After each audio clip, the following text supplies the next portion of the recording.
taking a chance.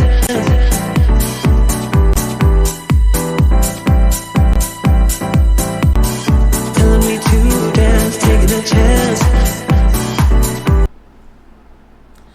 Olá, Hortolândia! É um prazer estar aqui falando com vocês, apresentando o primeiro programa Voz da Mente. Eu sou Luciana Santos, eu sou psicoterapeuta e nesse programa vamos falar sobre nossas emoções, sobre nossas dificuldades, sobre comportamento humano. E hoje, aqui na estreia, eu trouxe a doutora Raquel Vidal para falar com a gente sobre o tema do nosso mês, que é o mês do autismo.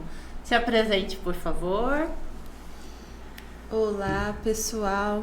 O meu nome é doutora Raquel Vidal, eu sou advogada, psicanalista e autista.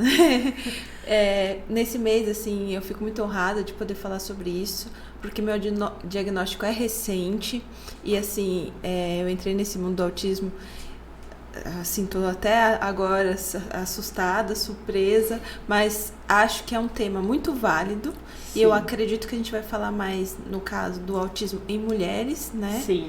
Porque é onde eu tô, é a minha especialidade no momento. Sim. E muito agradecida por esse convite, Luciana. Sim. Ô, Raquel, e qual foi a diferença para você ter um diagnóstico autismo? De repente, você é adulta, o mundo não... Meu mundo é esse. Como foi para você perceber isso? Então, Lu, na verdade, eu sempre soube. A gente sempre sabe. Tem algo diferente, só que é uma luta para tentar se enquadrar, não ser diferente na sociedade. E as mulheres autistas, principalmente, elas têm padrões de comportamento que se chama máscara, né? Mask em inglês.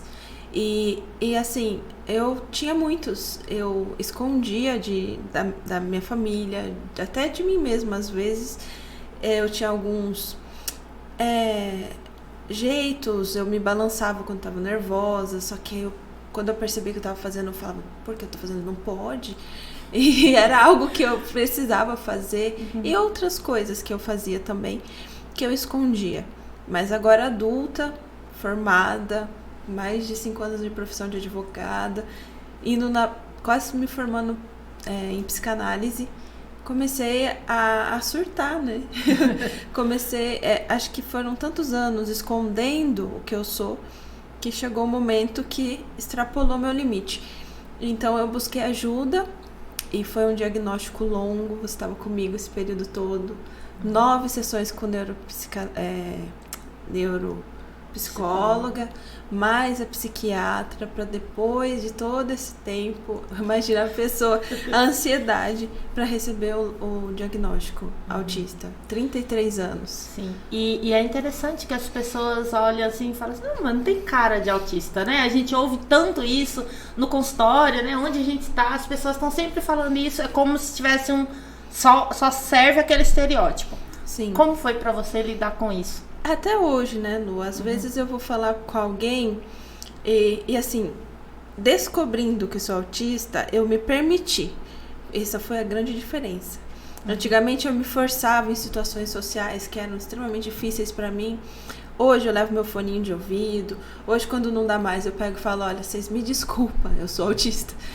Pra mim já deu. Então eu saio de perto. Então assim, eu comecei a me permitir. Então, às vezes, ainda num grupo social de pessoas desconhecidas, eu fico receosa de falar que sou autista. Porque vem no combo, né? Falei que sou, nossa, mas você não tem cara. Mas você tem diagnóstico? Você foi mesmo no médico? Tem certeza? Não sabe errado? Fui várias vezes no médico para poder descobrir. Então, assim, e outra, acho que as pessoas, elas não fazem por mal, Lu. Porque me vem falando em palestra, vem o que a rede social mostra, né? Viajando, palestra, formada. Poxa vida, se essa pessoa é autista, aí vem outro comentário que eu acho assim, nunca façam isso. Então todo mundo é um pouquinho. Porque todo mundo um pouquinho autista, né? Se você todo mundo é um pouquinho. Então, não é. Porque as minhas questões particulares do autismo foram uma luta para mim esconder da sociedade, para me lidar com elas. principalmente na adolescência. A gente vai falar um pouco sobre isso. A mulher autista na adolescência tem muito mais dificuldade do que o menino. E até porque a saúde, como ele está estabelecida, eles diagnosticam fácil no menino, né? Sim. Mas a menina não. Além dela ter um lado social diferente, ela é obrigada, né? Sim. Ela é obrigada a interagir com outras pessoas, mais velha é obrigada a cuidar dos irmãos, então esse lado social fica mais camuflado. Lu, eu brinco assim, eu sou bem feminista. Luto na causa feminista junto com você também. E assim, eu brinco assim, nem pra ser deficiente a gente tem paz, a mulher tem paz. Não pode ser nem deficiente. Porque os padrões e os parâmetros que são usados para diagnóstico são os padrões e os comportamentos de menino. Então, assim, quando você vai estudar sobre autismo, teve épocas que acreditavam que o autismo era uma doença característica do sexo masculino. Chegou a ter essa especulação. E com o tempo, descobriu que o diagnóstico em meninas era diferente. Agora, com essa explosão de tantos diagnósticos, que estão mudando a forma de diagnosticar. E aí eles conseguiram perceber que realmente, olha, para diagnosticar menino, isso a gente está falando no grau leve, né? Porque os graus mais graves é mais fácil o diagnóstico. O grau leve é que é o problema. Porque mesmo que leve, é autismo. Isso é uma das coisas que a gente precisa deixar bem claro. É leve, mas é autismo. Não é normal, não é uma pessoa normal. Como se ela é neurotípica. Existe o leve, o moderado e o grave. Em qual você se encaixa? Eu no moderado, por incrível que pareça. Só que o meu diagnóstico,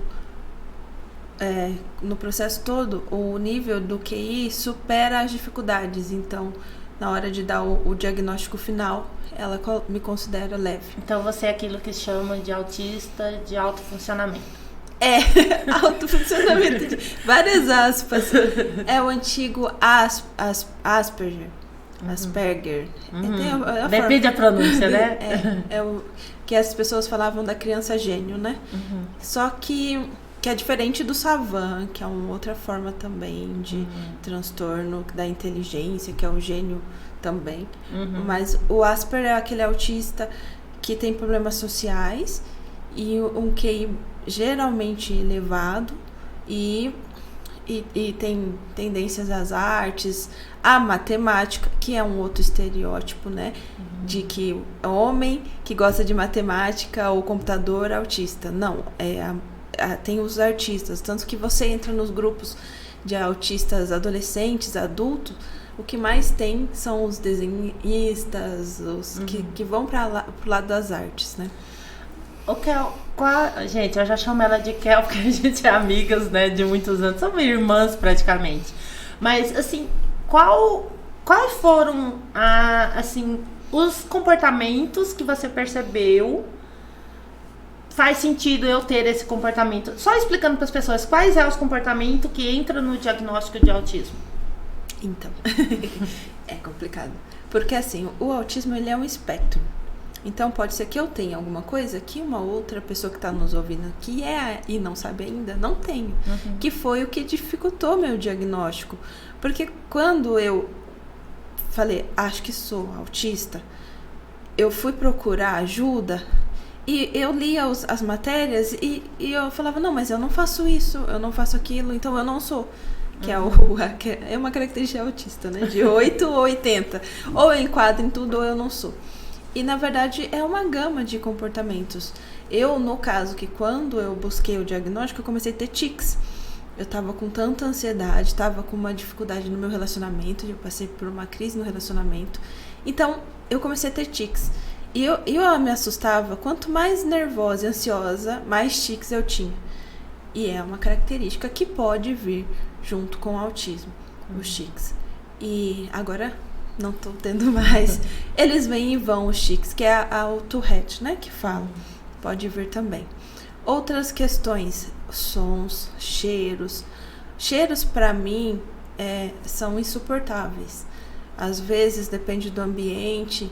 Eu tô sentindo o cheiro, ninguém mais tá sentindo. Som, eu já cheguei a ouvir som do meu escritório lá no shopping. E é uma distância de quase uma quadra. Então, dói, chega a doer, me causa dor. Então, se eu tô num ambiente que tem telefone tocando, gente conversando, eu não desligo de todos os barulhos. Diferente da pessoa que é TDAH, eu tô ouvindo todos e me concentrando em todos. Então fica insuportável pra mim.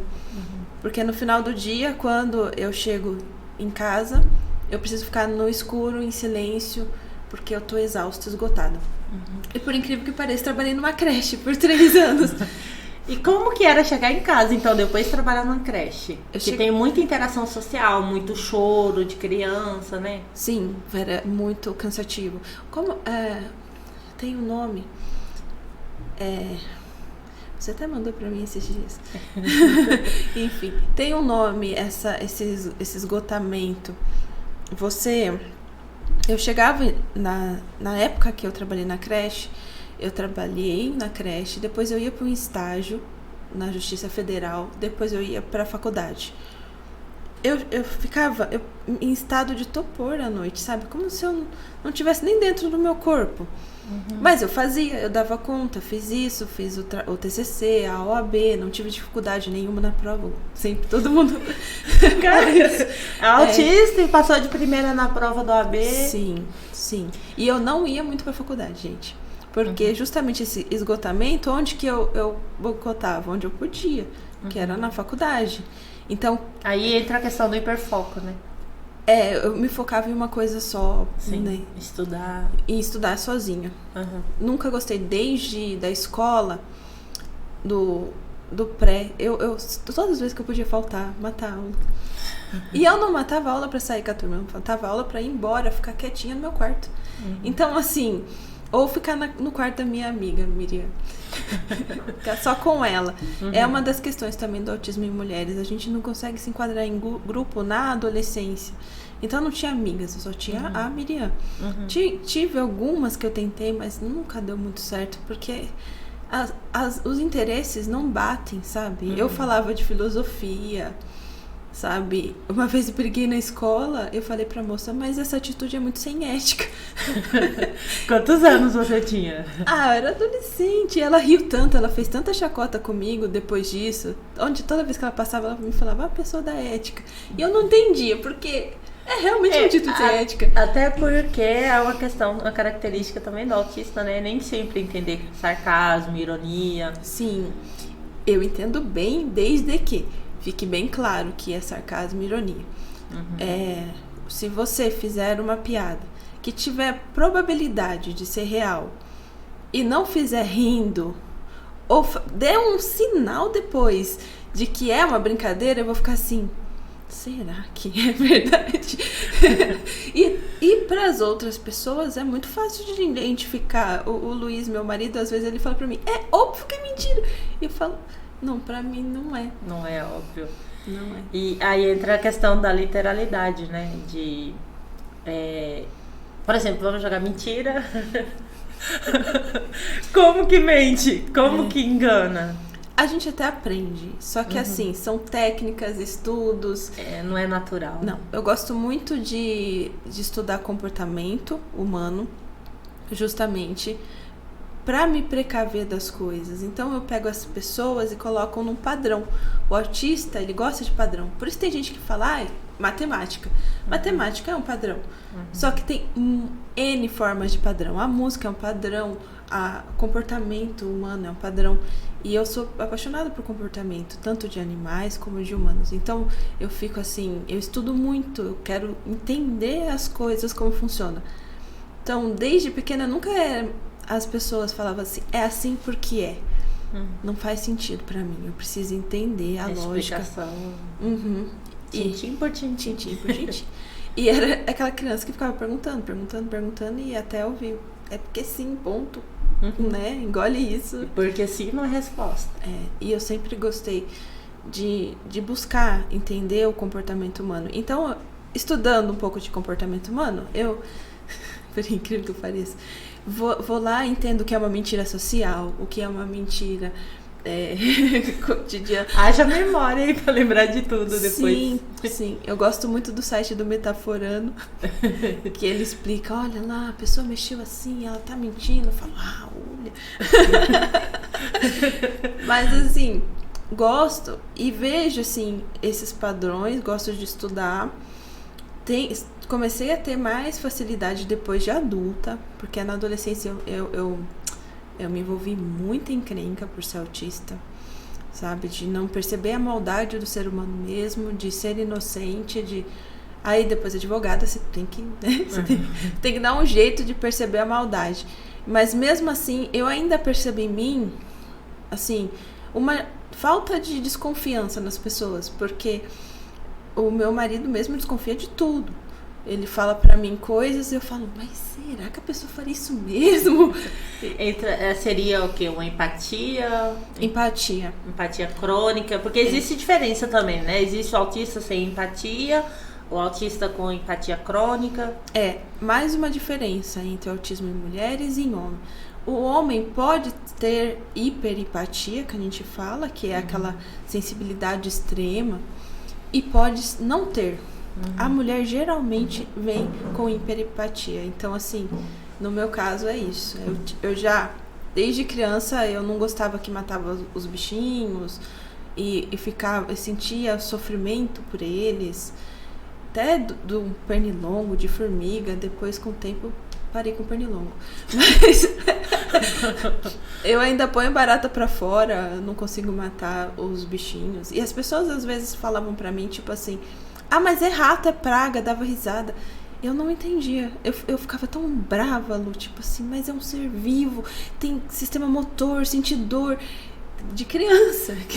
Então, assim, é uma hiperempatia de se pôr no lugar até de uma vida que para as outras pessoas não tem valor nenhum. Então, muita gente fala, olha, o autista, ele é um ser humano, não sei o quê. E romantiza, né? Mas anjo azul. Não. É a hiperempatia. Isso é bom e é ruim. Porque causa um sofrimento, né, Lu? O mundo, hoje em dia, ele tem uma outra forma de viver, e a gente tá lá preocupado com natureza. A gente vê a Greta Thunberg, né? Defendendo o meio ambiente com tanto, e as pessoas rindo. E ela tem algumas características bem fortes, né? Ela é autista. De autismo. Eu lembro muito bem quando começaram a fazer a brincadeira com ela, que ela tava toda brava lá. Eu olhava pra ela, eu identificava tanto com aquela raiva que ela tava, e eu sentia uma agonia de saber que eu já vivenciei aquilo, de estar com raiva de uma situação, lutando por algo, e as pessoas rindo, fazendo piada. Tanto que eu já fui vegana e as pessoas ficavam fazendo gracinha comigo, sabe? Tipo, olha, pegava uma carninha e ficava, um bichinho morto. Eu não entendia por que a pessoa fazia isso. Eu achava uma brincadeira sem graça e extremamente malvada. Hoje eu já não... Hoje você não é mais vegana? Como foi essa transição? Hoje eu não sou vegana, mas assim, acho que um dia eu volto. Mas eu meio que cheguei assim, eu não tô conseguindo cuidar da minha alimentação direito e deixei um pouco de lado. Mas toda vez que tem um produto vegano, eu compro produto vegano. Tento sempre, não uso nada de couro. É pouco, mas é um passinho que eu tento todos os dias. Não gosto de usar coisas de plástico. Eu falo muito com meu esposo que eu quero abolir o plástico da minha casa, mas ele não liga muito. Isso deu uma briga já. Até a escova de dente eu comprei já de bambu, ele não gostou. Enfim. E você acredita que é uma característica? Olha, eu vejo muitos autistas que são assim. E muitos que não se importam. Que são aqueles que não têm empatia. Aí chega na questão da individualidade, né? Nem todo mundo é igual. Nem todo mundo é igual. E quando uma pessoa não tem empatia, se ela não tem empatia, ela não tem empatia nem com o meio ambiente, nem com outras pessoas, nem com animais, com nada. A pessoa que não tem empatia, a gente sabe, porque a gente estuda na área da psicologia e da psicanálise, que é uma pessoa que pode causar muito sofrimento ao redor dela, né? E o autista não tá livre dessa condição, né? Ele pode... A pessoa que não é empata... Kel, você falou sobre a inocência durante a adolescência, de não perceber as dificuldades, e eu tenho observado no consultório também algo bem recorrente, mulheres vítimas de relacionamento abusivo com grau de autismo. Qual a sua experiência? O que você pode comentar sobre isso? É bem comum. Porque não é só na adolescência, pode perdurar por muito tempo, né? Sim, pode perdurar e, assim, geralmente, como a pessoa autista, ela enxerga o mundo de uma forma diferente, ela acredita que a outra pessoa está fazendo ou vendo o que ela vê. Isso é um prato cheio para pessoas narcisistas, abusadores, porque, assim, ainda mais se ela for uma hiperempata, né? O que vai... Tipo assim, eu não minto, eu não consigo mentir, eu acredito que o outro tá falando a verdade, Isso. porque ele também não consegue mentir. E quando eu descobrir uma mentira, isso vai doer demais. Isso vai doer demais. E às vezes, Lu, eu vou te explicar uma coisa. Às vezes a mentira não é a mentira que as pessoas típicas condenaria, mas para um autista é. Coisa simples de dizer, olha, eu chego em meia hora ou 10 minutos e só chega 2 horas depois. Ou tô chegando e não saiu do lugar ainda. Isso causa muita agonia, porque na minha cabeça, principalmente antigamente, agora eu consegui lidar um pouco com isso. A pessoa sabe que não vai chegar. Ela podia falar, não sei aproximadamente, é uma mentira. E eu conheço pessoas que são mentirosas compulsivas. E eu não entendo como me relacionar. E eu acredito que essas mulheres vítimas é a mesma coisa. Aí começa a gerar um sofrimento. E aí ela... Como é que eu vou te explicar? A pessoa autista, para ela se empoderá-lo, para acreditar que ela é capaz de viver em sociedade, é muito difícil. A gente tem todo um projeto hoje na mídia para dizer, olha, você pode ser autista, pode desenvolver suas capacidades e seguir a sua vida. Só que o que acontece? Essas mulheres, geralmente, elas não têm nem diagnóstico e elas ficam tão dependentes daquela terceira pessoa para a vida social, até para ir no mercado. Eu confesso, eu fiquei muito dependente do meu marido no sentido de eu não conseguia ir no mercado sem ele. Porque é muito melhor alguém que faça o social para mim, já que eu não gosto de fazer, né? Então aí, imagina, você começa a desenvolver uma dependência muito, muito grande. E vai ficando sensível? Sensível, claro, porque você tá... Quando você fica dependente de uma pessoa que começa a até sobrecarregar outra pessoa, pensa um pouco, você sempre dependente. Qualquer coisa, é um medo que dá, insegurança, sabe, de eu posso perder essa cunha social, né? Esse suporte que eu tenho, esse suporte. Eu, assim, toda vez que eu vou num evento social, pode perceber, para eu ir sozinha, é uma batalha. Eu tenho que estar na minha agenda, eu tenho que me preparar psicologicamente. E aí eu vou, é uma palestra, beleza, eu vou, faço, mas fica tudo esquematizado na minha cabeça, passo a passo antes. Mas se eu estiver com a Luciana, com a Vanessa, com o Luiz, aí eu vou, porque tem a Luciana pra falar com as pessoas, tem o Luiz, eu só falo um pouquinho, sabe? Mas aí se falar de um assunto que eu gosto... E de preferência for uma pessoa só falando daquele assunto. Aí entrou no hiperfoco do autista, prepara o ouvido. Que ele vai falar. Eu falo bastante quando é o meu hiperfoco.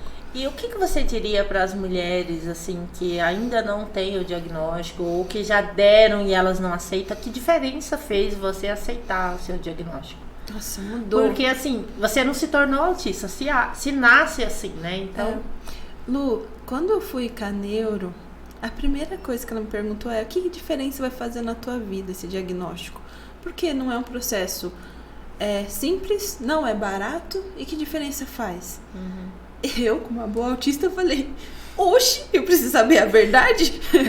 Eu preciso ter provas, fatos, documentos, né, para dizer sim, sou autista. Por mais que os testes da internet que eu já tinha feito, tinha dado sim que eu era autista, eu precisava de uma comprovação real. Científica, né? Científica. O que mudou a minha vida? Primeiro, permissividade, né? Eu comecei a me permitir ser autista.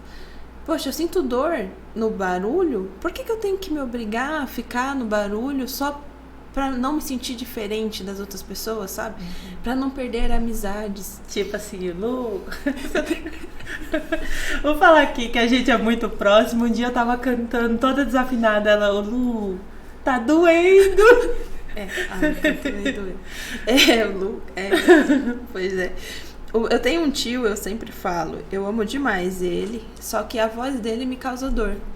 E ele, toda vez que me vê, ele fica todo eufórico, ele chega, minha sobrinha! Aí eu fico assim, já dói.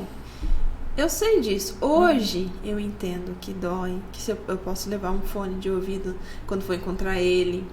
Mas aconteceu já de eu levar um fone de ouvido e minha mãe fala pra mim, ai, que coisa mais sem educação. Minha mãe, tipo, minha mãe, é que, né? Então, assim, isso minha mãe foi bem no começo do diagnóstico. Imagina as outras pessoas, né? E Lu, isso não é cobrado dos homens, porque eu bem vi um amigo meu autista numa festa, ele de fone, em paz, desenhando no cantinho dele. Eu, mulher, se eu pegar um fone, sentar no cantinho e desenhar, as pessoas olham torto. Tem uma cobrança, vão sentar comigo, vão falar, olha, como é que você tá tudo bem, sei o quê. E ele não deixaram ele em paz. E eu fiquei com tanta inveja naquele dia. Juro, eu senti vontade de fazer isso. Só que eu vi que na minha condição social, a cobrança é outra.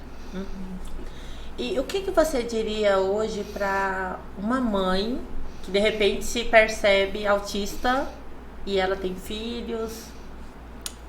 Então, quando...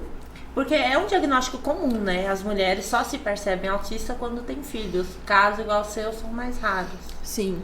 Quando eu descobri o autismo, eu fui pesquisar sobre autismo em mulheres e eu vi que a maior parte do diagnóstico era quando a mulher buscava o diagnóstico para o filho e aí a neuro chamava para conversar e falava, olha, então, vamos conversar porque você apresenta traços. E a maioria das mulheres, assim, o mundo delas acabava na hora, né? Porque você vê um menino autista todo estereotipado e você, que é adulta, mãe, é um medo, Lu, é um abismo. Eu penso assim, eu descobri na época, não estava grávida, hoje eu estou grávida. E, assim, dá um medo. Imagina você tendo os seus compromissos, um filho para cuidar e falar, não, é mentira, não pode ser. Já encontrei pacientes que teve lá um pré-diagnóstico e ela descartou. Falou, olha, muito bom saber, mas a vida segue. Não quero ir atrás de um diagnóstico. Então, assim, muda a vida você saber. Você vai ter atitudes a partir daí para poder tornar a sua vida melhor. E como foi a reação da sua família, marido, a mãe? A minha mãe, eu não sei se ela aceitou muito bem. Ela não fala comigo sobre isso. Mas quando ela foi conversar com a psiquiatra, ela falou que eu gostava de ouvir música alta. Não era muito compatível com a minha condição de autista. E não é porque barulhos doem que eu não vou gostar de música. Na verdade, eu adoro música. Só que alguns tipos de som doem. Então, eu percebo que ela não... É como se não falasse sobre isso. Às vezes eu falo, sabe? Mas mãe, eu sou autista. Mas aí o assunto morre ali. Meu marido, ele falou, agora faz sentido. Folgado. Mas, assim, fez sentido algumas coisas. E muitas coisas a gente ainda adapta. Porque, assim, não é fácil nem pra mim, nem pra ele. Às vezes eu tenho que parar pra ele e falar assim, Luiz, lembra que eu sou autista? Né? A gente foi na casa de amigos dele que eu não conheço, ficamos o dia inteiro conversando. Teve uma hora que eu tava esgotada emocionalmente, mentalmente, tudo, porque é uma casa diferente, pessoas que eu nunca conversei fazendo social. Aí a moça me chamou pra ir na padaria e eu já tava de fone, eu pus o fone.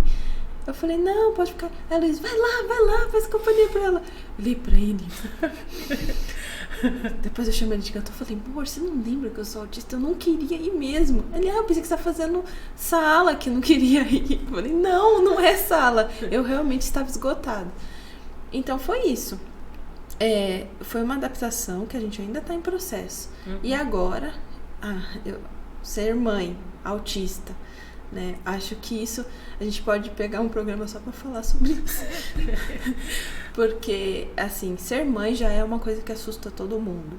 Agora, eu me tornar mãe, e existe a possibilidade de até, se eu não me engano, entre 80% e 90% do meu filho ser autista. Isso assusta mais ainda. Então, assim, as pessoas ficam, ai, não vai dar certo. Isso não funciona com as pessoas autistas. É probabilidade 80, é muito grande. Então eu tenho que me preparar psicologicamente para lidar comigo e com a possibilidade de ter um filho assim. E assim, assusta. Barulho, som, ruído, rotina. O que você gostaria que as pessoas soubessem, assim, os amigos? Primeiro, respeitar.